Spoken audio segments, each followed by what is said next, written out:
আখবিরনি আনিল ইহসান। ইয়া রাসূলুল্লাহ, ইহসান কাকে বলে আপনি আমাদেরকে শোনায়া দেন। ইহসান কি জিনিস? আল্লাহর নবী উত্তর দিলেন, আল ইহসান আনতা আবুদাল্লাহ কাআন্নাকা তারাহু ফাইন লাম তাকুন তারাহু ফাইন্নাহু ইয়ারাক।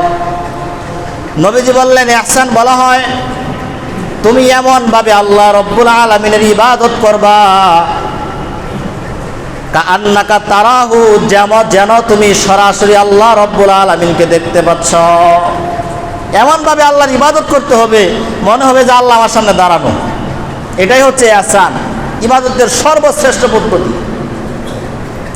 এখন আল্লাহর নবী তো জানেন এই পদ্ধতি তো সবার দ্বারা পালন করা সম্ভব না। আপনি আমি নামাজে দাঁড়ালে আল্লাহর আমরা দেখি না, এটা অনেক উচ্চ স্তর। যারা সরাসরি নামাজে দাঁড়ায়া আল্লাহর সাথে কথা বলে আল্লাহ রব্বুল আলামিনকে দেখতে পায়, এটা আম্বিয়া কেরামের স্তর, আউলিয়া কেরামের স্তর, অনেক উঁচু স্তর। আপনি আমি নামাজে দাঁড়ায় তো আল্লাহকে দেখতে পাই। নবী এর পরে বললেন, ফাইন লাম তাকুন তারাহু ফাইন্নাহু ইয়ারাক। হ্যাঁ, তুমি যদি নামাজে দাঁড়ায়া আল্লাহকে দেখতে না পাও তাহলে তুমি এই বিশ্বাস করে নামাজ পড়ো যে আল্লাহ রব্বুল আলামিন অবশ্যই তোমাকে দেখছেন। আল্লাহ তাআলা দেখেন না আমাকে, আপনাকে দেখেন। তাহলে আমি যদি নামাজে দাঁড়ায় আল্লাহকে না দেখি, এটাই ইহসানের সর্বোচ্চ স্তর, এটা বাদ দিলাম।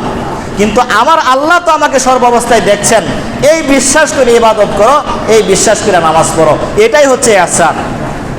এবং শরীয়তে ইবাদতের সর্বোচ্চ স্তর হচ্ছে ইহসান। এবং বান্দাকে এইভাবে ইবাদত করার নির্দেশ শরীয়তে দেওয়া হয়েছে। প্রত্যেকটা ইবাদত এমনভাবে করা উচিত যে আমার আল্লাহ তো আমাকে প্রত্যেকটা মুহূর্তে দেখছেন, এই বিশ্বাস নিয়ে ইবাদত করার নাম হচ্ছে ইহসান। 4 নম্বর প্রশ্ন, আখবিরনি আনিস সাআ। এটাই আমার বলা উদ্দেশ্য ছিল এখানে। 4 নম্বর প্রশ্ন করলেন, ইয়া রাসূলুল্লাহ, আপনি বলে দিন কিয়ামত কবে সংগঠিত হবে। নবীজিকে প্রশ্ন করছে। ওই লোকটা কে পরে বলতেছে, হাদিসের শেষে আছে। নবীজিকে প্রশ্ন করছে, ইয়া রাসূলুল্লাহ, কিয়ামত কবে হবে আপনি বলে দিন। নবী করিম সাল্লাল্লাহু আলাইহি ওয়াসাল্লাম উত্তর দিলেন, মাল মাসউলু আনহা বিআলামা মিনাস সাইল।